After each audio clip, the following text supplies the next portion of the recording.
Brothers and sisters in the Dhamma, welcome back to the Chanting for Beginners session. So to begin with, we will nominate Sister Felicia to recite 3 refuges and the 5 precepts on our behalf before we begin with the session.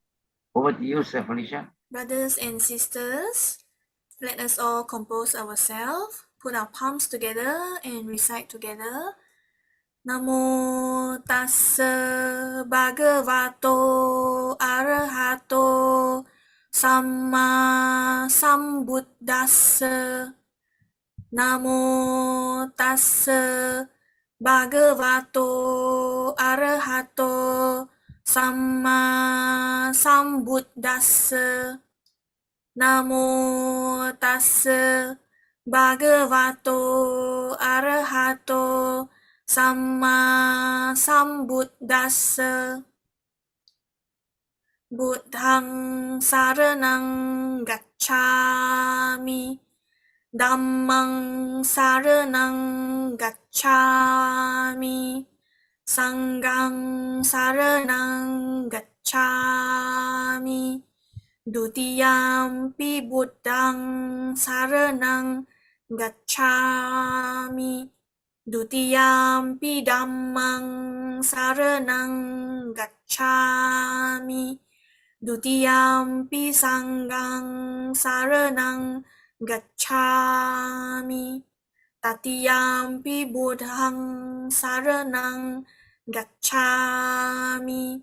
Tatiyampi dhammang saranang gacchami. Tatiyampi sanghang saranang gacchami. Panatipata veramani sikkhapadang samadhiyami. Adinnadana veramani sikkhapadang samadhiyami. Kamesu miccācara veramani sikkhapadang samadhiyami. Musavada veramani sikkhapadang samadhiyami. Surameraya majjapamadattana veramani sikkhapadang samadhiyami. Imani panca sikkhapadani samadhiyami. Imani panca sikkhapadani samadhiyami. Imani panca sikkhapadani samadhiyami. Sadhu, sadhu, sadhu. Okay, so actually last week, what happened was I saw this nice quotation, so I just circulated this, without knowing that struck our brother Beng. Then he says, how do you get your devotion and mindfulness and awareness and all the things. So before I actually say anything about this, the thing is chanting the Buddhist text is not a technical or mental exercise, or something that is practiced merely as a tradition or cultural ritual. Rather, it's a devotion. It is devotion and recollection with mindfulness and awareness that we are developing. Okay, so you remember that. Venerable Ajahn Kevali is the abbot of Wat Pa Nanachat. So Ajahn Kevali is a former German physicist, embarking on a monastic journey, encouraging and spreading the words of Buddhism. He's a very senior man. Okay, Wat Pa Nanachat is a Buddhist monastery in northeast Thailand, in the Theravada forest tradition. It was established in 1975 by Venerable Ajahn Chah. Okay, you've heard of Ajahn Chah? Ajahn Chah is a very renowned Buddhist monk. Okay, he started this tradition. He started this monastery after that, which is close to his monastery. His main monastery is Wat Nong Pa Pong. That is Ajahn Chah's main monastery. So he set up another monastery called this Wat Pa Nanachat, okay, which is located in Ubon Ratchathani province. Ratchathani province. When Ajahn Chah set up this second monastery, he appointed an American disciple of his, the very senior disciple called Ajahn Sumedho, who became the abbot. He was the first abbot of this monastery. He's an American. Ajahn Sumedho is another very renowned Ajahn. Renowned Ajahn is an address for these monks. They are the same as Venerable also. Brother Tan, yeah. This Ajahn Sumedho, is he the one in Amaravati now? Yes. Oh, okay. Okay. Very so old. That's Ajahn Sumedho, but I think he's in Thailand now. He's very old. I last met him, I think a few years ago. He was very old. So I was told that he wants to spend his last days in Thailand. So he should be in Thailand now.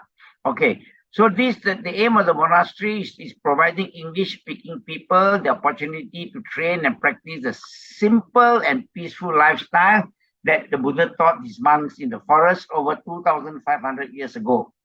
Okay, so this monastery was set up for the Orang Putih, English-speaking people, not Orang Putih. So Venerable Ajahn Chah is actually the head of his monastery called Wat Nang Papong, which he has trained many Orang Putih, English-speaking people. But you know that Venerable Ajahn Chah does not speak English. He does not speak English, but he has trained many prominent disciples, English-speaking disciples. So one day they asked him casually, Venerable, you don't speak English, How do you communicate with your disciples? Correct or not? He doesn't speak English. He says, does the cow herd needs to speak the cow language? Correct? When the cow moves wrong direction, you poke on that direction, the cow will come back. Correct? So that was what he explained. So the miracle part of it is he never spoke the language, but he has got very prominent disciples, how you said it, among the first, which is Ajahn Sumedho. And then, of course, this Ajahn Kevali. So these are very prominent monks, very, very prominent monks. And they have made a quote here. And then Brother Beng has requested for some in-depth kind of explanation. So before I do that, I want to qualify myself first. Therefore, I must qualify myself that before I begin with this sharing, that this is my personal, humble view of what I understand from the quote. Okay? And this is in response to one of our participants who has requested for further review of this statement. So I'm doing it through my humble view, but this view of mine may not necessarily be the views of Venerable Kevali. All right? Venerable Kevali is a very senior, highly trained monk. Therefore, my view may not be what he really meant. I'm sure that the quote is very profound, and I am in no right capacity to explain. However, I am merely giving my views on the significance of chanting and my understanding of awareness and mindfulness. You see, he says here, chanting the Buddhist text is not a technical or mental exercise or something that is practiced merely as a tradition or cultural rituals. Rather, it is a devotion. So maybe this is very confusing, and it is devotion and recollection with mindfulness and awareness that we are developing.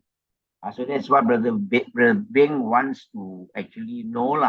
So I qualify myself that whatever I share with you is my humble opinion, may not be that of these senior monks. Because their views may be very profound. Mine is very humble. Okay? So I qualify myself first. Of course, when you meet him and tell him, is this what you mean? He may say, no, this is not what I meant.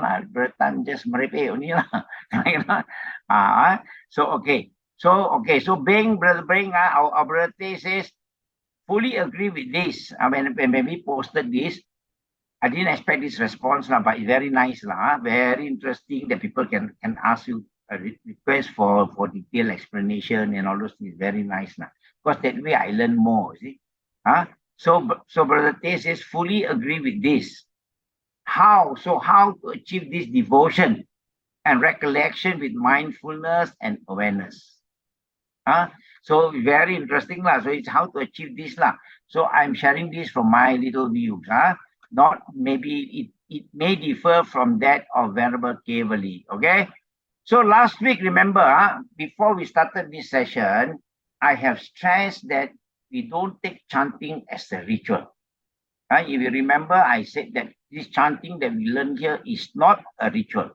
Neither is this meant for your exorcism. Correct?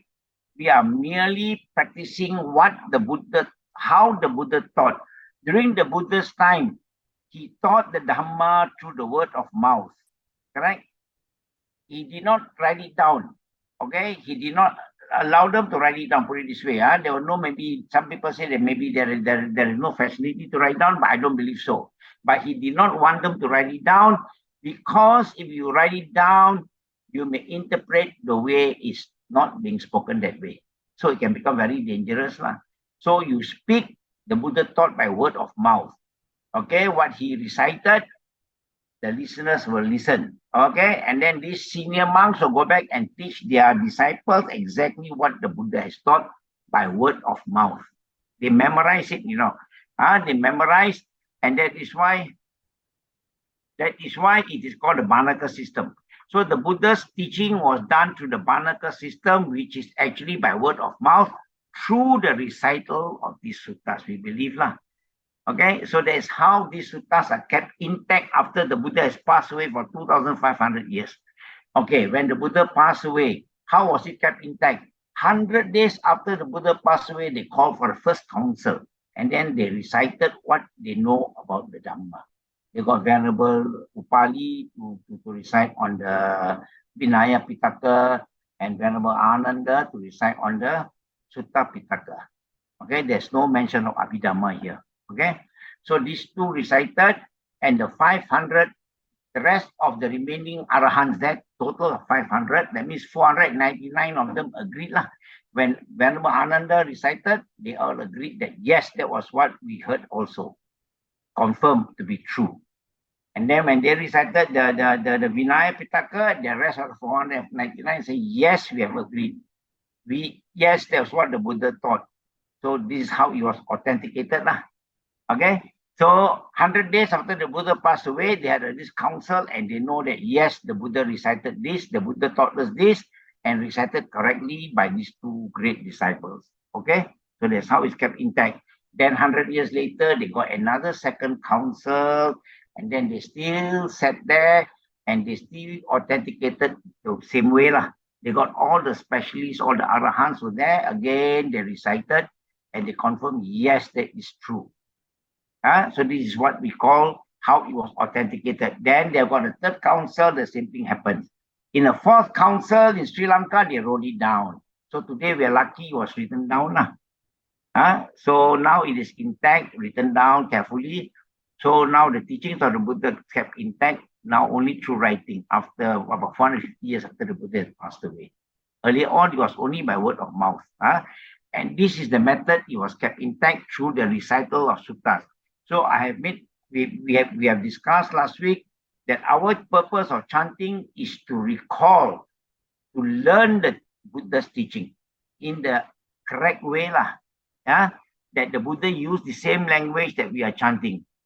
So there's no interpretation. Unfortunately, many of us do not understand Pali, so we rely a little bit on interpretation, which is very much closer than if you read in English altogether. Correct or not? So a few words we will learn to identify. A few words as we chant, we will learn, and then you will understand the stanzas later by heart. Okay, so this is what we have discussed last week. Correct. So now we have actually addressed a little bit on the rituals. The rituals part we have readdressed. And now we were saying that what is this devotion all about? Correct. Then rather than it is devotion and recollection with mindfulness and awareness that we are developing. Okay. So here, before we begin with this rather devotional and recollection of mindfulness and awareness, let us discuss the difference between mindfulness and awareness. Mindfulness is also like awareness, isn't it? And awareness is also like mindfulness, isn't it? Sometimes even our great the psychologist called John Kabat-Zinn, he also says that sometimes it is, he uses the word when he describes mindfulness, he uses the word of awareness sometimes, but yet he says they are different. They are completely different. And also we must be careful. You must be careful, he says, when we define, when we want to talk about mindfulness, it is quite difficult. It is like opening a can of worms, correct? Mindfulness is a very huge subject, correct? So you want to discuss it just in 10 minutes, in 20 minutes, in 1 day, in 2 days. It's like opening a can of worms. Everybody have different views on this. But never mind. Never mind, what we do today is we have made it very simple for us to understand. That's all. It is not comprehensive, okay? But enough for us to understand the difference. And so also is awareness. Okay, so these two are great subjects of great importance. But like John Kabat-Zinn said, John Kabat-Zinn, if you want to know that he is the one who started the mindful therapy for people who are stressful and all that. He's a professor in the university, so he started this. He started to popularize mindfulness in the West. He started his mindfulness therapy in the West. So now very popular. Everybody is talking about mindfulness. I mean, in schools now in Singapore, they're also learning mindfulness meditation. It's all being made popular by John Kabat-Zinn. Okay, so that is him. So even he is saying that it's quite difficult to define mindfulness, like opening a can of worms, because everybody has their own opinion, but it's a huge subject. So everybody is right, nobody is wrong, but in what context we are talking about? So in today's context, we make it very, very simple first. We must understand the difference between mindfulness and awareness. These may not be in line, like I said again, to the great monk, Venerable Kevali. But this is what is good. I qualify myself again that it's only good for the innocent chanters today. Okay. Now, let us get some explanation from you all. Let us be more proactive, because this is among friends, we say. So can somebody volunteer to tell us what is mindfulness and what is awareness, that we understand, Can somebody want to try? And everybody will be right from your own context. You cannot be wrong, like I said. This is a very huge subject. Nobody can tell you to define to you mindfulness like that. There are many, many, many avenues, many, many ways to define. So I invite some of you to just share your views on what you think is mindfulness and what you think is awareness. If you can. Any volunteers? Yeah. Who's that? Mindfulness. It's me. Okay. Good morning, everyone. Good evening. Mindfulness for me is the mental activity that follows whatever occurs at the six senses. It's the mental effort to follow whatever that occurs at the six senses. Oh, very good. Yeah. That is one of the best kind of explanation you have. Yeah, many people will explain that way. Yeah, but not the only way. Like I said, it's opening a can of worms now, but we are not going to argue among ourselves. But definitely was very good contribution, Brother Tan. That was very accurate, very good. In our context, I'm saying that is very correct. He said that mindfulness is the mental activity that follows the physical activities through your six senses. That means your eyes, your nose, your ears, your mouth, your body, then your mind through this. Okay, or the five senses, you can say. Okay. Anybody else want to contribute? Can I say something? Yes, please. Yeah. Yeah. For me, awareness and mindfulness. For example, when we are angry, we are aware that we are angry. And with mindfulness, then we go about harnessing the anger or channeling it or learning how to control it. So we must be aware first that we are angry. And then with mindfulness, then we do something that is that channels it into the, we learn to dissipate the anger or channel it into a more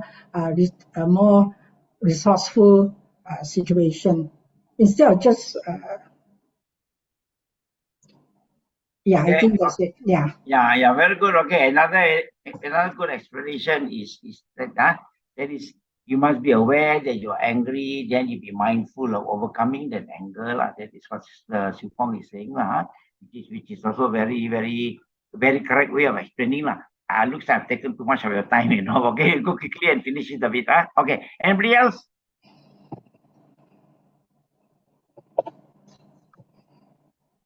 Brother Tan, I say something. Yes, please, yeah. Okay, you share this after the first class of Pali chanting. So the first one, that chanting is not technical, it's not a mental exercise, it's not something that is technical. Ritual, that is to remind us, the people who are attending this chanting class, because we are we have to remember all the symbols, all the how many dot and all that, and how to pronounce it correctly, whether it is at the palate or so it becomes something technical.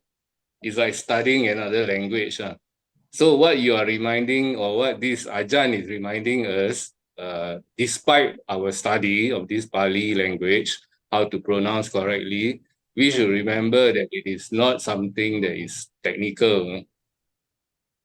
It is not that if you chant wrongly after this class, it doesn't matter. So now, how to achieve the devotion and the devotion? Correct. Yeah. So how to achieve it? Yeah. So okay.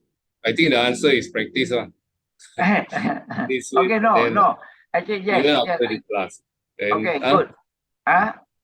Yeah, okay, good. So Brother Tay is saying that, it is, correct. This statement says it's more than technical, what we are learning is more than technical. Yes, that's what I'm trying to explain to you all. Before that, we have to understand the difference between mindfulness and awareness. Then we will tackle the problem of devotional and the recollection of with mindfulness, correct? We will tackle the devotional part. What do you mean by devotional? Only when so we first clarify that this mindfulness and awareness, I'm running out of time, so I'll conclude for you. For me, to make it simple to understand mindfulness and awareness, before we proceed to go on devotional. Mindfulness and awareness.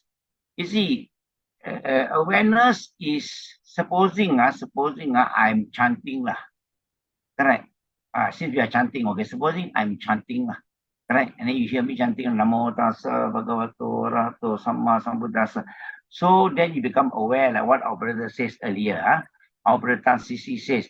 So that is your physical activity, your physical activity of awareness. You know through your ear. That's why we say awareness is through your 5 senses.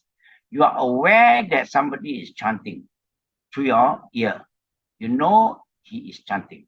So what do? See, mindfully, when you know somebody is chanting, become more quiet, correct? So your reaction is mindfully, like what Brother Tan has described it very, very well. He says mindfulness is the mental activity. Yes, but awareness is physical.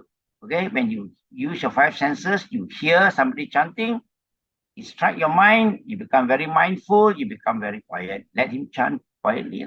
Or you see something and then you react mindfully. So that is how Brother Tan has put it earlier. Tan Sisi has said that it is mindfulness is a mental activity. I agree with him. And awareness is a physical activity through your 5 senses. When you hear something, you see something, then you react mindfully.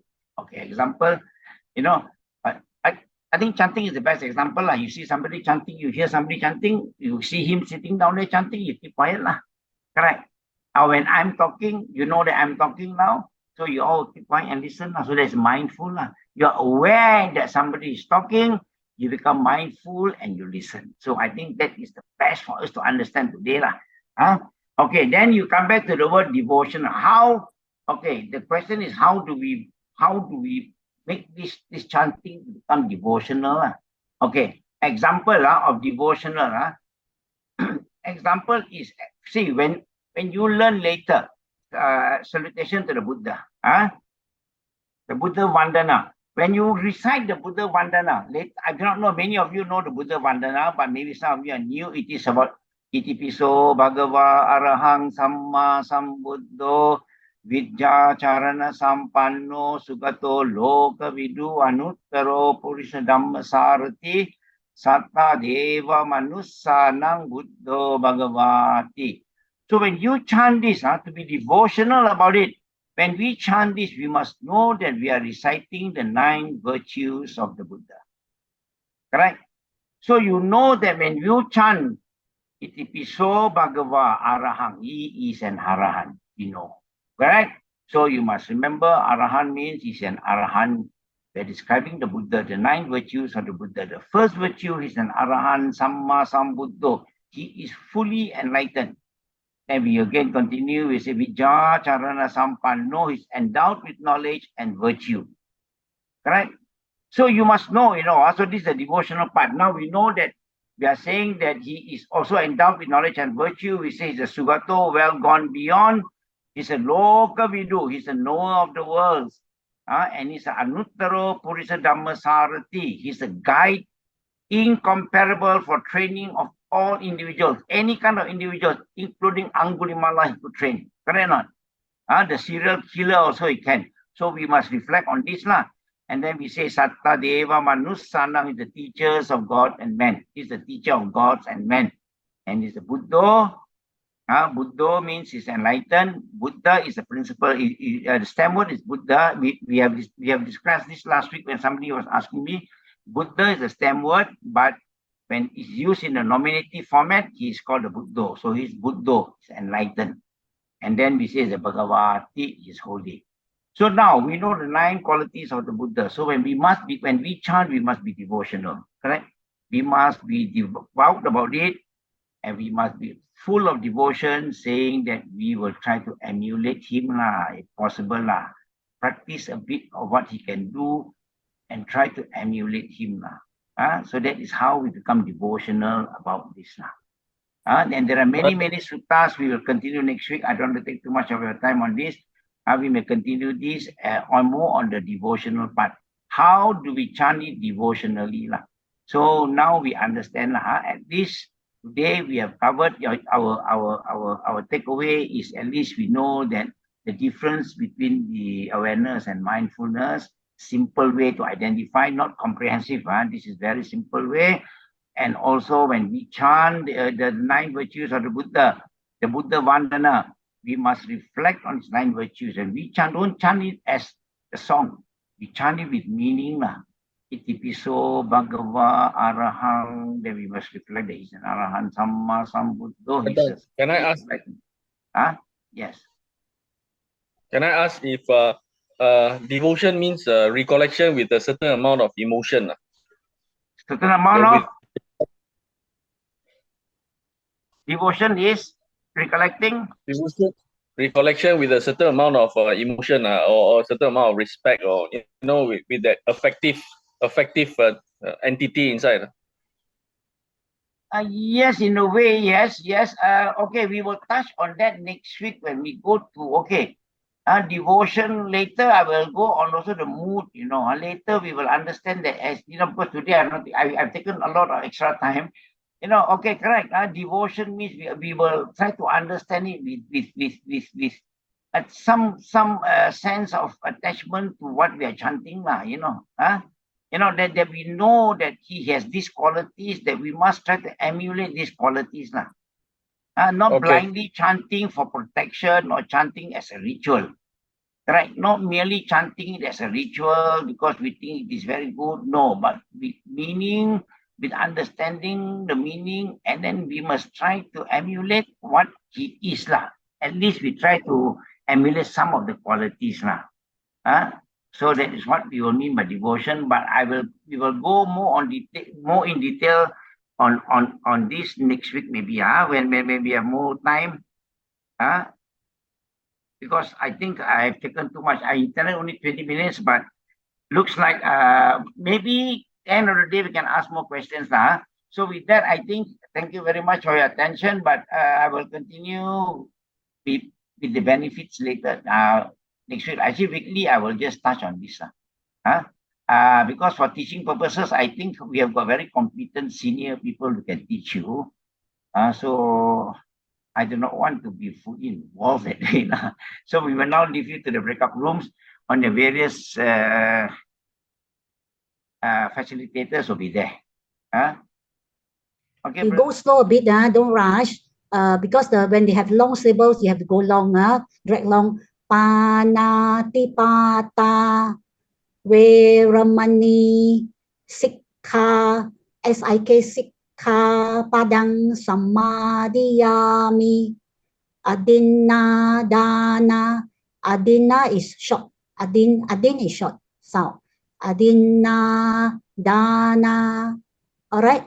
So adin goes together. Na, dana go together. Long sound. All right. And also like kame, sumi, cha, chara. So the cha, chara, three of them long sound. You go long. Cha, chara. Kame, su. SU is short sound. So it's actually you're sucking in the breath instead of su blowing out the breath. Then it becomes short sound. Musawada, also the same thing. All right, don't rush. You go slowly. When it's a long sound, you have to go make it long sound. Try practice more. All right. Panatipata Veramani Sikkhapadang Samadhiyami Adinadana Veramani Sikkhapadang Samadhiyami Kamesu Michachara Veramani Sikkhapadang Samadhiyami Musawada Veramani Sikkhapadang Samadhiyami Surameraya Majjapama Tadana Veramani Sikkhapadang Samadhiyami. Okay, Sister Eng, right? To be fair, we didn't touch Panchasila yet in our breakout room. But very well done, Sister Eng. Very surprised that Sister Eng did very well. All right. So anyway, I think Sister Felicia, I think most of us when we started also we have those tricky words like musawa. Yes. And the surah. And the surah. Yeah. Yes. SU is short sound, MU is short sound. Okay. Then ADIN also short sound. Adin, then na, da, na. So these are the tricky words that we have to take note now. When I got I think this one, hopefully this video is pre-recorded and then it's in the classroom, Google Classroom, hopefully, because my class we couldn't finish until Panchasila or cannot.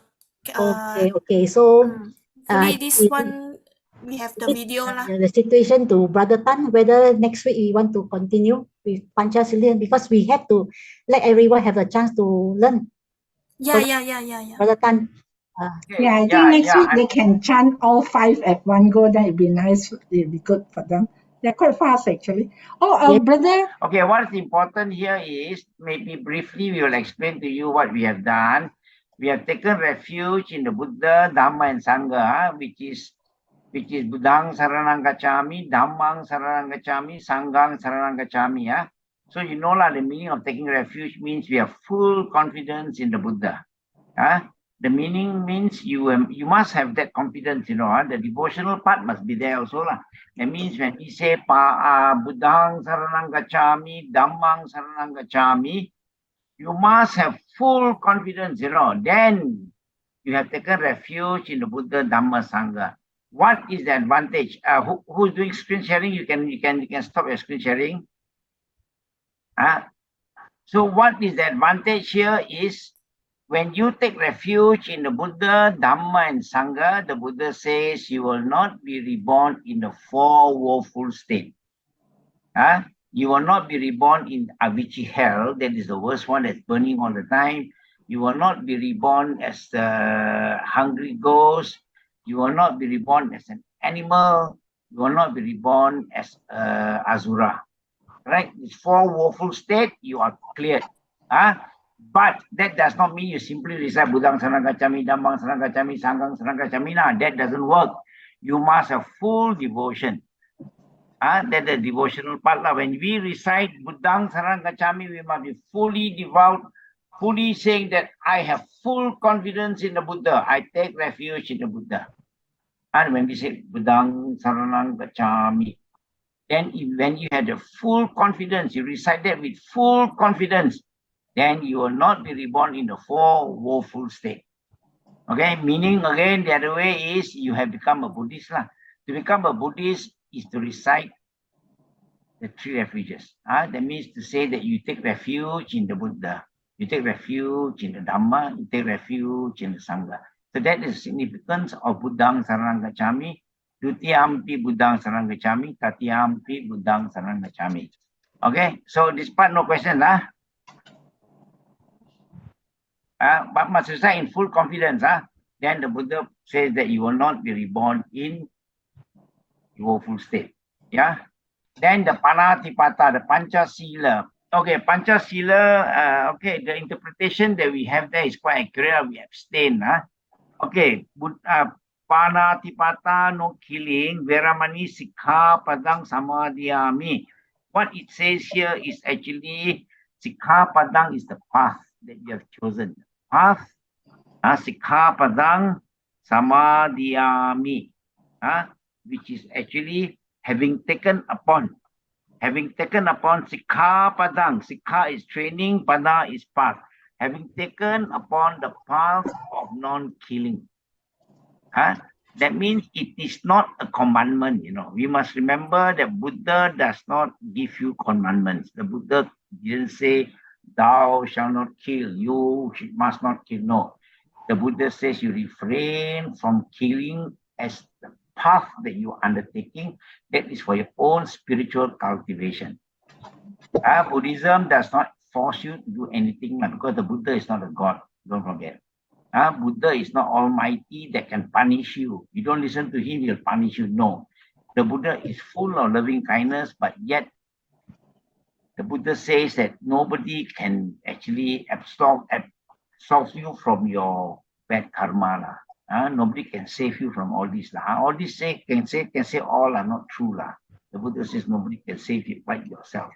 So now we say that we have taken this path of training to avoid from killing. It does not mean you say that I promise not to kill.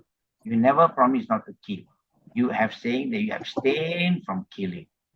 Remember, we abstain from killing. We abstain. The second one, we abstain from stealing.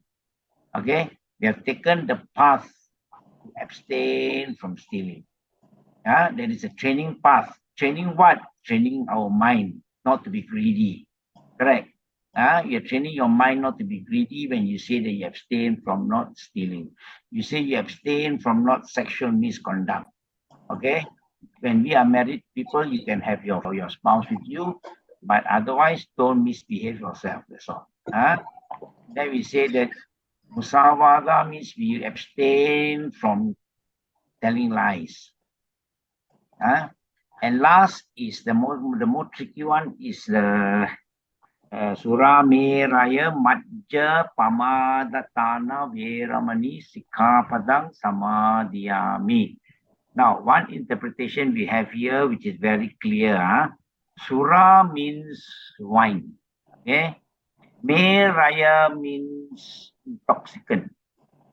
Okay. Majja means spirit. Wine, intoxicant, and spirit. Okay. Pamadatthana is heedlessness. Pama is heedlessness. Okay. Okay. Thana means state of heedlessness. Okay. So this I'm saying, we are a bit unfortunate. We do not know Pali, but the few words we try to identify and it's more clear to understand now. That's the purpose of this kind of thing. Not to teach you Pali, it's never my intention because I'm not qualified to teach you Pali. But what the precept says, and we try to interpret some of the words. So remember, Sura Me Raya means wine. Me Raya means intoxicant. Madja means spirit. Okay. Pamada means heedlessness. Okay. And Thana means state of heedlessness from, correct? State of heedlessness from wine, intoxicant, and spirit we must avoid. You are taking the training path to avoid being in the state of heedlessness through this kind of intoxicant. The Buddha didn't say you must not drink. The Buddha says refrain from the state of heedlessness. You don't drink and become heedless, and then you don't know what you're doing. People drink, they borak banyak, also banyak pun ada lah. Some people drink already, they will macam-macam, they will borak lah, correct? Some people drink, they will behave themselves lah. Some people drink will go back to the wrong home lah. Okay? So these are the heedlessness effect that you must avoid. So the Buddha says in the fifth precept is to avoid the state of heedlessness through wine, through intoxicant, and through spirit. So, meaning to say that many people have asked this question, Buddhists cannot drink. I say the Buddha never say you cannot drink lah. And the Buddha is not God to tell you, this is my commandment. You don't listen to me, I punish you. You listen to me, I bring you to Nibbana. No, the Buddha is not a transporter also. Correct? The Buddha is not your transporter to bring you to Nibbana. You go yourself. So we must always remember, the Buddha is not that so-called can control everything. Okay? The Buddha is the teacher of God and man. So when people say that they can forgive you or forgive your sins and all that, the Buddha says this is all you're doing, you have to undo yourself. There's nothing, nobody in the world can actually help you. So that's why we say that the Buddha is enlightened. He knows that this is not true. That promise of forgiveness, they can forgive you and all that. This is no way around. You have to refrain from doing bad things so that you refrain from accumulating bad karma. That's the way to save yourself. Buddhism is a religion where we have to learn to save ourselves. And that is the truth, and that is the ultimate truth. Okay? So many people have asked the question, why they go socially, people yam sing how? I always tell them, you make sure you yam sing just to please the host lah. Just take a big one sip and then don't drink some more. You drink after you become heedless, then that is what the Buddha says. Don't be in the state of heedlessness through these drinks lah. But if you think you want to oblige your host, correct, with a sip of wine, I don't think that is wrong lah, but that is my view. But many people don't agree also. But many agree also lah. That the Buddha cannot give you a commandment. It is your own training. If you think that little sip of wine does not bother you, I don't think it is of mortal sin lah. Correct. So that is lah. Because you see, I recently went to a dinner. Wedding dinner of son of a very of a devotee of a big temple, and then almost everybody from the temple is there lah. It's like annual gathering of all the temple people lah. 80% of them drinking lah. How? Correct? If you say cannot drink, means 80% disqualified for being Buddhist already. You see, the temple can close. You see? Correct? So not true lah. but make sure that you avoid the state of heedlessness. Remember the Buddha says, right? Pamadattana. Pama is heedlessness, dattana is state. State of heedlessness through wine, intoxicant, and spirit must be avoided. That is what it says in Pali lah. Okay? So we abstain, and this is our training. So the precepts are not commandments. Okay? This will help us to cultivate ourselves. So when we say, I have faith in the Buddha, I have faith in the Dhamma, I have faith in the Sangha, then you must believe that the Buddha says these 5 precepts must be observed lah. Correct? Try to observe these precepts as closely as possible as a training. Okay? This is only a training. Remember, Sikha Padang. Correct? Sikha Padang. Training path. Okay? Sikha Padang is training path. Right? And Veramani Samadhiyami is you undertake this training path. Right? We undertake this training path not to kill. We undertake this training path not to steal. We undertake this training path not to misbehave ourselves sexually. We take this training path to train ourselves from abstain from telling lies. We take this training path to be free from this state of heedlessness. So that is what the Buddha recommends lah. So that is what you all have learned to recite tonight lah. The Panchasila and the Samiya refuge in the Buddha and the Panchasila. Okay. So with that, I think we will say good night. I think we are finished lah. I don't think I can be able to answer questions a bit later, isn't it? Thank you so much for your time. So we'll do some dedication now. So brothers and sisters in the Dhamma, for the past 1 hour and 40 minutes, we have made great effort to come here together to learn the teachings of the Buddha, to learn to recite the Pali stanzas. And I'm sure during such time, your mind stayed focused and no unwholesome thoughts came to your mind. No greed, hatred, delusion came to your mind. And when your mind is free from this greed, hatred, and delusion, it is in the state, it's in a very good state. And that's where you will accumulate a lot of merits. And these merits we always dedicate to our protective devas. We hope that they will rejoice in these merits and they will also eventually attain the bliss of Nibbana. And by virtue of these merits, may they continue to bless us with good health, longevity, success, happiness, prosperity, and above all, wisdom. Wisdom to continue to walk the Buddha's path.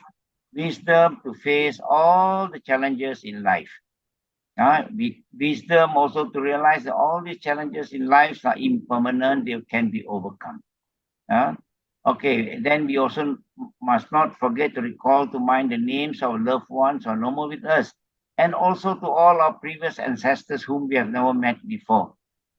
We hope that they are also reborn on the celestial planes, and if they are reborn on the celestial planes, we hope that they will rejoice in these merits and shower unto all of us here the choicest blessings and protection. However, in the event that if they need our merits to help them in their spiritual well-being, may these merits reach them and help them in their spiritual well-being. And our aspiration, as always, may we be blessed with the company of the good and the wise always. May we not follow the ways of the foolish. May we be blessed with good friends and good teachers who can guide us along the path of the Dhamma until we reach our final liberation, Nibbana. Etavata cha amyehi sambatang punya sampadang sabbe deva sabbe satta sabbe bhuta anumodantu sabba sampati siddhya idang me nyati nang hotu sukita hontu nyatayo idang me nyati nang hotu sukita hontu nyatayo idang me nyati nang hotu sukita hontu nyatayo imina punya kammena mame bala samagamo satang samagamo hotu yava nibbana patiya. Sadhu. Sadhu. Da,